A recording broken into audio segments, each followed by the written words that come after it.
ಸದನದಲ್ಲಿ ನನ್ನ ಪ್ರಶ್ನೆಗಳನ್ನು ಕೇಳೋದಕ್ಕೆ ಸಾಧ್ಯವಾಗ್ತಾ ಇಲ್ಲ. ನನ್ನ ಕ್ಷೇತ್ರದ ಅಕ್ರಮಗಳನ್ನು ಹೇಳಿಕೊಳ್ಳೋದಕ್ಕೆ ನನಗೆ ಸಾಧ್ಯ ಆಗ್ತಾ ಇಲ್ಲ. ವಿಧಿ ಇಲ್ಲದೆ ಮಾಧ್ಯಮಗಳಲ್ಲಿ ಹೇಳುವಂತಹ ಸ್ಥಿತಿ ನನಗೆ ಬಂದಿದೆ ಅಂತೇಳಿ ಬೇರೆ ಯಾರೂ ಅಲ್ಲ, ಕಾಂಗ್ರೆಸ್ನ ಶಾಸಕರಾಗಿರುವಂತಹ ರಮೇಶ್ ಬಂಡಿ ಸಿದ್ದೇಗೌಡರ ಬೇಸರವನ್ನ ವ್ಯಕ್ತಪಡಿಸಿದ್ದಾರೆ. ಶ್ರೀರಂಗಪಟ್ಟಣದಲ್ಲಿ ಬೇರೆಯವರಿಗೆ ಸರ್ಕಾರಿ ಜಾಗದ ಖಾತೆಯನ್ನು ಮಾಡಲಾಗಿದೆ, ಸಚಿವರ ಒತ್ತಡ ಅಂತೇಳಿ ಅಕ್ರಮವಾಗಿ ಖಾತೆಗಳನ್ನು ಮಾಡಲಾಗ್ತಾ ಇದೆ.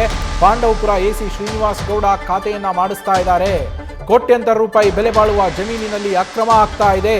ಈ ಬಗ್ಗೆ ತನಿಖೆ ಮಾಡಬೇಕು ಅಂತೇಳಿ ಕಾಂಗ್ರೆಸ್ ಶಾಸಕರು ಆಗ್ರಹಿಸಿರುವಂಥದ್ದು. ಎಸಿ ಶ್ರೀನಿವಾಸ ಗೌಡ ವಿರುದ್ಧ ಕ್ರಮಕ್ಕೂ ಕೂಡ ಶಾಸಕರು ಆಗ್ರಹವನ್ನ ಮಾಡಿದ್ದಾರೆ.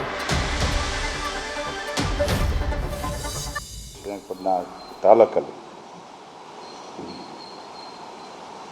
ನಾವು ಮೈಸೂರಿಗೆ ಭಾಳ ಹತ್ತಿರ ಇರೋದ್ರಿಂದ, ನಗರ ಪ್ರದೇಶವಾಗಿ ಅದು ಡೆವಲಪ್ ಆಗ್ತಾ ಇರೋದ್ರಿಂದ ನಮ್ಮ ಕಸಬಾ ಹೋಬಳಿಯಲ್ಲಿ, ಬೆಳಗೊಳ ಹೋಬಳಿಯಲ್ಲಿ ಇತ್ತೀಚೆಗೆ ಈ RR ಅಂದರೆ RR ರೈಟ್ಸ್ ಆಫ್ ರೆಕಾರ್ಡ್ಸ್ ಮತ್ತು ರೈಟ್ಸ್ ಆಫ್ ರೆಕಾರ್ಡ್ಸ್ ಇಂಡೆಕ್ಸ್ ಮತ್ತು MRಗಳನ್ನ ತಿದ್ದುಪಡಿ ಮಾಡೋದ್ರ ಮುಖಾಂತರ ಅನೇಕ ಸರ್ಕಾರಿ ಜಮೀನುಗಳನ್ನ ಬೇರೆ ಬೇರೆಯವರಿಗೆ ಅದನ್ನು ಖಾತೆಗಳು ಮಾಡಿಕೊಟ್ಟು ಅದಕ್ಕೆ ಪೌತಿಯಾಗಿರೋರಿಗೆ ನಾವು ತಂದು ಕೋರ್ಟ್ಗಳಿಗೆ ಅಪೀಲ್ ಹಾಕ್ಸೋದ್ರ ಮುಖಾಂತರ ಮೊದಲು ಏನು ಮಾಡ್ತಾರೆ ಅಂದರೆ ತಹಸೀಲ್ದಾರ್ ಕೋರ್ಟ್ಗೆ ಹಾಕ್ತಾರೆ. ತಹಸೀಲ್ದಾರ್ ಕೋರ್ಟಲ್ಲಿ ಅದು ವಜಾ ಆಗ್ತದೆ. ಅದು AC ಕೋರ್ಟ್ಗೆ ಹಾಕ್ತಾರೆ. AC ಕೋರ್ಟಲ್ಲಿ ಆದೇಶಗಳನ್ನ ಮಾಡಿಕೊಂಡು ಒಂದೊಂದೇ ದಿವಸಕ್ಕೆ ಮೇಲ್ಗಡೆಯಿಂದ ಸಚಿವರಿಂದ ಪ್ರೆಷರ್ ಇದೆ, ಅದು ಖಾತೆ ಮಾಡಲೇಬೇಕು ಅಂತೇಳಿ ಸಂಬಂಧಪಟ್ಟಂಥ ತಹಸೀಲ್ದಾರ್ಗೆ ಹಾಗೂ ಡೆಪ್ಟಿ ತಹಸೀಲ್ದಾರ್ಗೆ ಅದಕ್ಕೆ ಸಂಬಂಧಪಟ್ಟಂಥ RIಗೆ ಪ್ರೆಷರ್ ತಗೊಂಬಂದು ನಮ್ಮ ಪಾಂಡವಪುರ AC ಅದನ್ನು ಖಾತೆಗಳು ಮಾಡ್ತಕ್ಕಂಥದ್ದು. ಅದು ಖಾತೆಗಳ ಮಾಡೋ ಜೊತೆಗೆ ಒಂದೇ ದಿವಸದಲ್ಲಿ ಆದೇಶ ಮಾಡ್ತಾರೆ.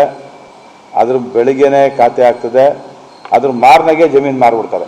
ಪಾಂಡವಪುರ ವಿಭಾಗಾಧಿಕಾರಿಗಳು ಹೊಸಬ್ರು ಶ್ರೀನಿವಾಸ್ ಗೌಡರು ಅವರ ಅಧಿಕಾರಕ್ಕೆ ವಹಿಸ್ಕೊಂಡ ಮೇಲೆ AC ಆಗಿ ಬಂದ ಮೇಲೆ ಇತ್ತೀಚಿನವರೆಗೆ ಯಾವ್ಯಾವ ಆದೇಶವನ್ನು ಕೋರ್ಟಲ್ಲಿ ಮಾಡಿದ್ದಾರೆ ಅವೆಲ್ಲವನ್ನು ಮರುಪರಿಶೀಲನೆ ಮಾಡಬೇಕು ಅಂತ ಒತ್ತಾಯ ಮಾಡ್ತಾನೆ. ಏನು ಈ ಥರದ ತಪ್ಪುಗಳು ಕಂಡು ಬರ್ತದೆ, ಮೇಲ್ನೋಟಕ್ಕೆ ಈ ಥರ ತಪ್ಪುಗಳು ಸಹಜವಾಗಿ ಬೇಕಾದಷ್ಟು ಕಂಡು ಬಂದಿರೋದ್ರಿಂದ ಕೂಡಲೇ ಅವ್ರನ್ನ ಅಮಾನತ್ ಮಾಡೋದ್ರ ಮುಖಾಂತರ ಅಲ್ಲಿ ಪ್ರತಿಯೊಂದನ್ನು ತನಿಖೆಗೆ ಒಳಪಡಿಸಿ ಅವ್ರ ಮೇಲೆ ಸೂಕ್ತ ಕಾನೂನು ಕ್ರಮ ತಗೊಳ್ಳೋದ್ರ ಜೊತೆಗೆ ಅವ್ರನ್ನ ಈ ಉಪವಿಭಾಗಾಧಿಕಾರಿ ಏನು ಸರ್ಕಾರಿ ಸೇವೆಯಿಂದ ಅವ್ರನ್ನ ತೆಗಿಬೇಕು. ಒಬ್ಬರು AC ಅವರೇ ಈ ಥರ ತಪ್ಪು ಮಾಡಿದ್ರೆ ಸತ್ತೋಗಿರೋರಿಗೆ ನೋಟಿಸ್ ಕೊಡ್ತೀವಿ, 13ನೇ ತಾರೀಕು ಅಪೀಲ್ ಮಾಡ್ಕೊಂಡು ಅಪೀಲ್ ಅವತ್ತೇ ರಿಜಿಸ್ಟರ್ ಮಾಡಿ ಅದ್ರ ಮಾರನೆಗೆ 14ನೇ ತಾರೀಕೆ ರಿಜಿಸ್ಟರ್ ಮಾಡಿಸ್ತೀನಿ ಅಂದರೆ ಇದಕ್ಕೆ ಯಾರ್ಯಾರಿದ್ದಾರೆ ಅನ್ನೋದು ಸೂಕ್ತ ತನಿಖೆ ಆಗಬೇಕು. ಯಾವ ತನಿಖೆ ಮಾಡ್ತಾರೆ ಸರ್ಕಾರ ಗೊತ್ತಿಲ್ಲ, ಜಿಲ್ಲಾಧಿಕಾರಿಗಳು ಯಾವ ತನಿಖೆಗೆ ಆದೇಶ ಮಾಡ್ತಾರೆ ಗೊತ್ತಿಲ್ಲ. ಆದರೆ ಕೂಡಲೇ ಆದೇಶ ಮಾಡಬೇಕು. ಕೆರೆ ಒತ್ತಿವರಿ ಆಗಿರ್ತಕ್ಕಂಥದ್ದು ಸ್ಟಾಪ್ ಮಾಡಬೇಕು. ಜೊತೆಗೆ ಅದ್ರ ಬಗ್ಗೆ ಡೀಟೇಲ್ಸಲ್ಲಿ ಹೇಳ್ತೀನಿ. ನಾನು ಇದಕ್ಕೆ ನನಗೆ ಇದರಲ್ಲಿ ಸಿಕ್ಕಲಿಲ್ಲ, ಅವಕಾಶ ಸಿಕ್ಕಲಿಲ್ಲ, ಸೆಷನಲ್ಲಿ ಅವಕಾಶ ಸಿಕ್ಕಲಿಲ್ಲ, ಕಾಲಿಂಗ್ ಅಟೆನ್ಷನ್ ಇಲ್ಲ ಅಂತ ಹೇಳಿದ್ರೆ ನಾನು ಮತ್ತೊಮ್ಮೆ ನಿಮಗೆ ಅವೆಲ್ಲ ದಾಖಲಾತಿಗಳ ಸಮೇತ ನಿಮ್ಮ ಮುಂದೆ ಬಂದು ಕೊಡ್ತೇನೆ. ಒಂದು ನ್ಯಾಯ ದೊರಕಿಸ್ಕೊಡ್ಬೇಕು, ಸರ್ಕಾರದ ಆಸ್ತಿಗಳನ್ನ ಉಳಿಸ್ಕೊಡ್ಬೇಕು. ಒಬ್ಬ ಶಾಸಕನಾಗಿ ನನ್ನ ಅಸಹಾಯಕತೆ ಅಂತ ಅಂದ್ಕೋಬೇಡಿ. ನಾನು ಏನು ಮಾಡ್ತಾ ವ್ಯವಸ್ಥೆ ಒಳಗಡೆ ಇವತ್ತಿನ ಪರಿಸ್ಥಿತಿ ವ್ಯವಸ್ಥೆ ಒಳಗಡೆ ಆ ಥರ ಆಗಿದೆ. ನನ್ನ ಅಸಹಾಯಕತೆ ಎಲ್ಲ ಒಬ್ಬ ಸರ್ಕಾರದಲ್ಲಿ ಒಬ್ಬ ಕ್ಯಾಬಿನೆಟ್ ದರ್ಜೆ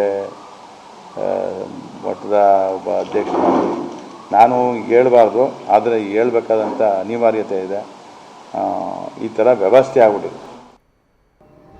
ನಮ್ಮ ಪ್ರತಿನಿಧಿ ನಂದೀಶ್ ಲೈವ್ನಲ್ಲಿ ಜಾಯ್ನ್ ಆಗಿದ್ದಾರೆ. ನಂದೀಶ್, ಕಾಂಗ್ರೆಸ್ನ ಶಾಸಕರೇ ತಮ್ಮ ಅಸಹಾಯಕತೆಯನ್ನು ತೋಡ್ಕೊಳ್ಳುವಂತಹ ಪರಿಸ್ಥಿತಿ ಬಂದಿದೆ, ಅಲ್ಲಿ ಏನೆಲ್ಲ ಅಕ್ರಮ ಆಗ್ತಾ ಇದೆ, ಅವರ ಧ್ವನಿಯನ್ನು ಯಾಕೆ ಯಾರು ಕೇಳ್ತಾ ಇಲ್ಲ ಅಂತೇಳಿ, ಹಾಗೆ ಸಚಿವರ ಹೆಸರು ಕೂಡ ಕೇಳಿ ಬರ್ತಾ ಇದೆ, ಯಾರು ಆ ಸಚಿವರು ಅಂತ?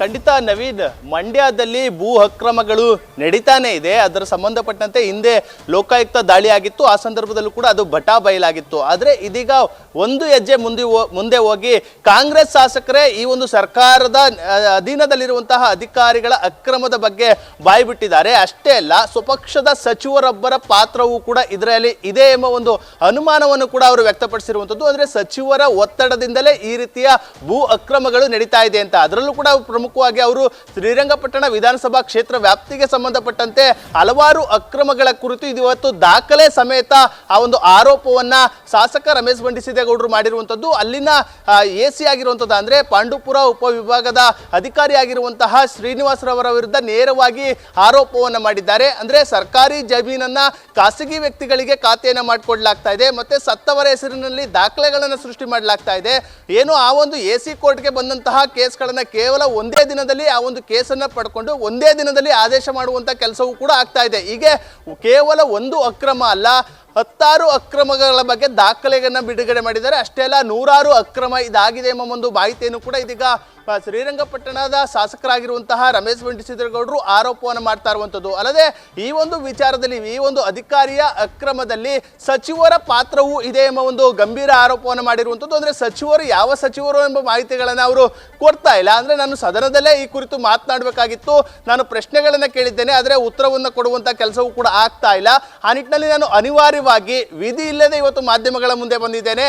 ಆ ನಿಟ್ಟಿನಲ್ಲಿ ಮಾಧ್ಯಮದ ಮುಂದೆಯೇ ಈ ಒಂದು ಅಕ್ರಮದ ಬಗ್ಗೆ ಬಿಚ್ಚಿಡುವಂಥ ಕೆಲಸವನ್ನು ಕೂಡ ಮಾಡ್ತಾ ಇದ್ದೇನೆ. ಅಂದ್ರೆ ನೇರವಾಗಿ ಅವರು ಹೇಳುವಂಥದ್ದು, ಸಚಿವರ ಒತ್ತಡದ ಮೇರೆಗೆ ಅವರ ಪ್ರಭಾವದಿಂದಲೇ ಪಾಂಡುಪುರದ ಎಸಿ ಆಗಿರುವಂತಹ ಶ್ರೀನಿವಾಸರವರು ಅಕ್ರಮವನ್ನು ಎಸಗ್ತಾ ಇದ್ದಾರೆ ಅಂತ ಒಂದಷ್ಟು ಮಾಹಿತಿಗಳನ್ನು ಕೂಡ ಬಿಟ್ಟಿರುವಂಥದ್ದು. ಅಂದ್ರೆ ಹುಲಿಕೆರೆ ಗ್ರಾಮದಲ್ಲಿ ಸರ್ಕಾರಿ ಜಾಗವನ್ನ, ಕೆರೆಯನ್ನ ಮುಚ್ಚಿ ಅದನ್ನು ಖಾಸಗಿ ವ್ಯಕ್ತಿಗೆ ಮಾಡಿಕೊಳ್ಳಲಾಗಿದೆ. ಮತ್ತೆ ಬೇರೆ ಬೇರೆ ಗ್ರಾಮಗಳಲ್ಲೂ ಕೂಡ ಅದೇ ರೀತಿ ನಕಲಿ ದಾಖಲೆಗಳನ್ನು ಸೃಷ್ಟಿಸಿ ಈ ರೀತಿ ಅಕ್ರಮವಾಗಿ ಖಾತೆಯನ್ನು ಮಾಡಿಕೊಳ್ಳಲಾಗಿದೆ. ಇದೆಲ್ಲದಕ್ಕೂ ಕೂಡ ಅಧಿಕಾರಿಗಳನ್ನ ನಾವು ಕೇಳಿದ್ರೆ ಅವ್ರು ಹೇಳುವಂಥದ್ದು, ಸಚಿವರು ಹೇಳಿದ್ದಾರೆ, ಆ ನಿಟ್ಟಿನಲ್ಲಿ ನಾವು ಈ ಒಂದು ಕೆಲಸವನ್ನ ಮಾಡಿಕೊಟ್ಟಿದ್ವಿ ಎಂಬ ಮಾತುಗಳನ್ನು ಕೂಡ ಹೇಳ್ತಾ ಇರುವಂಥದ್ದು. ಆ ನಿಟ್ಟಿನಲ್ಲಿ ಅವರು ಒಂದು ಪ್ರಶ್ನೆಗಳನ್ನು ಹಾಕ್ತಾ ಇರುವಂಥದ್ದು, ಅಂದ್ರೆ ಸಚಿವರು ಯಾವ ರೀತಿ ಈ ಒಂದು ಅಕ್ರಮಕ್ಕೆ ಭಾಗಿಯಾಗಿದ್ದಾರೆ, ಇದರ ಬಗ್ಗೆ ಸಮಗ್ರವಾಗಿ ತನಿಖೆ ಆಗಬೇಕು. ಅಷ್ಟೇ ಅಲ್ಲ, ಪಾಂಡುಪುರದ ಎಸಿ ಆಗಿರುವಂತಹ ಶ್ರೀನಿವಾಸರವರನ್ನ ವಜಾ ಮಾಡಬೇಕು ಎಂಬ ನಿಟ್ಟಿನಲ್ಲಿ ಕೂಡ ಅವರು ಆಗ್ರಹವನ್ನು ಪಡಿಸಿರುವಂಥದ್ದು. ಅಷ್ಟೇ ಅಲ್ಲ, ಇದು ಒಂದು ಕಡೆ ಸರ್ಕಾರಕ್ಕೂ ಕೂಡ ದೊಡ್ಡ ಮುಜುಗರ ಅಂತ ಹೇಳಿದ್ರೆ ತಪ್ಪಾಗ್ಲಾರ್ದು. ಯಾಕಂದ್ರೆ ಕಾಂಗ್ರೆಸ್ ಶಾಸಕರೇ ಕಾಂಗ್ರೆಸ್ ಸರ್ಕಾರದ ಸಚಿವರೊಬ್ಬರ ಬಗ್ಗೆ ಇದೀಗ ಗಂಭೀರ ಆರೋಪವನ್ನು ಮಾಡ್ತಾ ಇದ್ದಾರೆ. ಆ ನಿಟ್ಟಿನಲ್ಲಿ ಮುಂದೆ ಅವರು ಯಾವ ಸಚಿವರು ಎಂಬ ಒಂದು ಮಾಹಿತಿಗಳನ್ನ ಕೊಡ್ತಾರೆ ಎಂಬುದನ್ನ ಕಾದು ನೋಡಬೇಕಾಗಿದೆ. ಯಾಕೆಂದ್ರೆ ಇಲ್ಲಿನ ಸಚಿವರ ಬಗ್ಗೆ ಹೇಳ್ತಾ ಇದ್ದಾರಾ ಅಥವಾ ಕಂದಾಯ ಇಲಾಖೆ ಸಚಿವರ ಬಗ್ಗೆ ಹೇಳ್ತಾ ಇದ್ದಾರೆ. ಆದರೆ ಅವರು ಸಚಿವರು ಒಬ್ಬರ ಪಾತ್ರ ಅಂತ ಹೇಳ್ತಾ ಇದ್ದಾರೆ ಹೊರತು ಯಾವ ಸಚಿವರ ಎಂಬ ಮಾತುಗಳನ್ನು ಕೂಡ ಹೇಳ್ತಾ ಇಲ್ಲ. ಆ ನಿಟ್ಟಿನಲ್ಲಿ ಮುಂದೆ ಅದರ ಬಗ್ಗೆ ಮಾಹಿತಿಗಳನ್ನು ಕೂಡ ಬಿಚ್ಚಿಡ್ತೇನೆ. ನನಗೆ ನ್ಯಾಯವನ್ನು ದೊರಕಿಸ್ಕೊಡ್ದು ಹೋದರೆ ನಾನು ಮುಂದಿನ ದಿನಗಳಲ್ಲಿ ಅದರ ಬಗ್ಗೆ ಸಮಗ್ರವಾದಂತಹ ಮಾಹಿತಿಯನ್ನು ಕೂಡ ನೀಡ್ತೀನಿ ಎಂಬ ಮಾತುಗಳನ್ನು ಕೂಡ ಹೇಳಿರುವಂಥದ್ದು. ಅಷ್ಟೇ ಅಲ್ಲ, ಸದನದಲ್ಲೂ ಕೂಡ ಈ ಕುರಿತು ಚರ್ಚೆಯನ್ನು ಮಾಡ್ತೇನೆ ಎಂಬ ಮಾತುಗಳನ್ನು ಕೂಡ ಹೇಳ್ತಾ ಇರುವಂಥದ್ದು. ಸದ್ಯ ರಮೇಶ್ ಬಂಡಿಸಿದ್ದೇಗೌಡರ ಆರೋಪದಿಂದ ಒಂದು ಕಡೆ ರಾಜ್ಯ ಸರ್ಕಾರ ಒಂದು ರೀತಿ ಸಂಕಷ್ಟಕ್ಕೆ ಸಿಲುಕಿದೆ, ಮುಜುಗರಕ್ಕೆ ಒಳಗಾಗಿದೆ ಅಂತ ಹೇಳಿದ್ರೆ ತಪ್ಪಾಗ್ಲಾರ್ದು. Naveen, thank you Nandish. News first ನಿರ್ಭೀತಿಯಿಂದ ನಿಮ್ಮ ಪರವಾಗಿ.